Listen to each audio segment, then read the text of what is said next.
Hi friends, welcome to SK Innovations. இன்னைக்கு நம்ம என்ன பார்க்க போறோம்னா ரவா கேசரி எப்படி பெர்ஃபெக்ட்டா பண்ணலாம்னு பார்க்கலாம். இப்போ ஒரு panல 3 டேபிள் ஸ்பூன் அளவுக்கு நெய் விட்டுருக்கேன். நெய்க்கு பதிலா நீங்க ஆயிலோ இல்லாட்டி டால்டாவோ கூட யூஸ் பண்ணிக்கலாம். இப்போ இதில் 1 கப் அளவுக்கு ரவை சேர்த்து நல்லா வறுத்து விட்டுக்கலாம். கேசரிக்கு பார்த்தீங்கன்னா ரவை நல்லா வறுபட்டு இருக்கணும். அப்பதான் அது நல்லா பெர்ஃபெக்ட்டா வரும். அதனால் மீடியம் ஃப்ளேமில் வச்சு 5லேருந்து 7 நிமிஷம் அளவுக்கு நல்லா வறுத்து விட்டுக்கோங்க.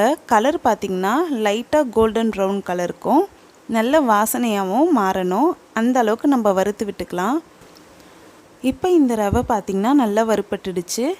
அடுத்து இதோட கொதிக்கிற சுட தண்ணியை சேர்த்துக்கலாம். நிறைய பேர் என்ன பண்ணுவாங்கன்னா கொதிக்கிற தண்ணியில் ரவையை கொஞ்சம் கொஞ்சமாக சேர்த்து நல்லா கலந்து விட்டுப்பாங்க.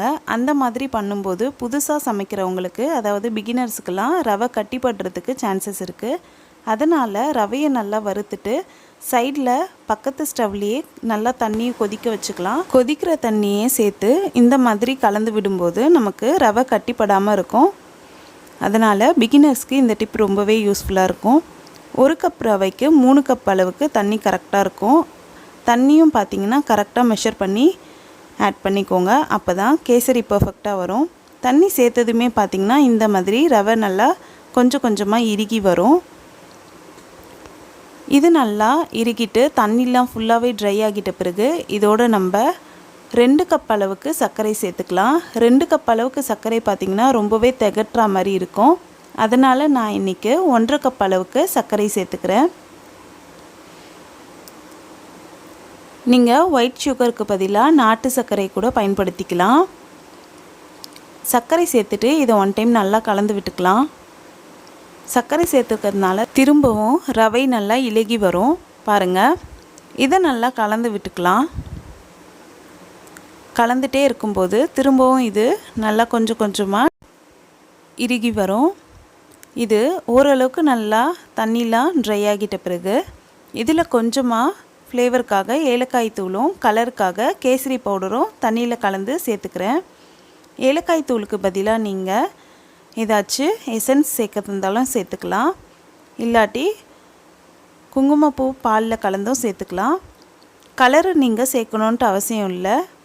நான் இன்றைக்கி ஆரஞ்சு ஃபுட் கலர் சேர்த்துருக்கேன். சேர்த்துட்டு நல்லா கலந்து விட்டுக்கிறேன்.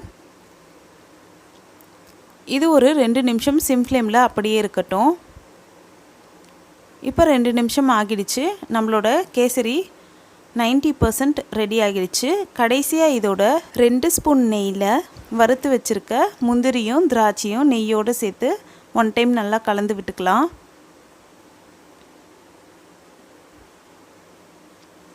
பாருங்கள், இந்த மாதிரி கடாயில் ஒட்டாமல் வரணும். இதுதான் பர்ஃபெக்டான கன்சிஸ்டன்சி. நீங்கள் நெய்க்கு பதிலாக ரீஃபைண்ட் ஆயில் கூட சேர்த்துக்கலாம். இப்போ இது நல்லா கலந்துட்ட பிறகு 1 நிமிஷம் சிம் ஃப்ளேமில் வச்சுக்கலாம். இப்போ 1 நிமிஷம் ஆகிடுச்சு. நம்மளோட ரவா கேசரி சூப்பராக ரெடி ஆகிடுச்சு. பாருங்கள், இந்த மாதிரி ஒட்டாமல் வரணும். இதுதான் பர்ஃபெக்டான ரவா கேசரியோட கன்சிஸ்டன்சி. இந்த மெத்தடில் நீங்கள் செஞ்சால் பிகினர்ஸாக இருந்தாலும் உங்களுக்கு பர்ஃபெக்டாக ரவா கேசரி வரும். இந்த வீடியோ உங்களுக்கு பிடிச்சிருந்தால் லைக் பண்ணுங்கள், உங்கள் ஃப்ரெண்ட்ஸோடு ஷேர் பண்ணுங்கள், அண்ட் எப்படி இருந்துச்சுன்னு கமெண்ட் பண்ணுங்கள். நம்ம சேனலை ஃபஸ்ட் டைம் பார்க்குறீங்கன்னா மறக்காமல் சப்ஸ்கிரைப் பண்ணுங்கள். தேங்க்ஸ் ஃபார் வாட்சிங் ஃப்ரெண்ட்ஸ்.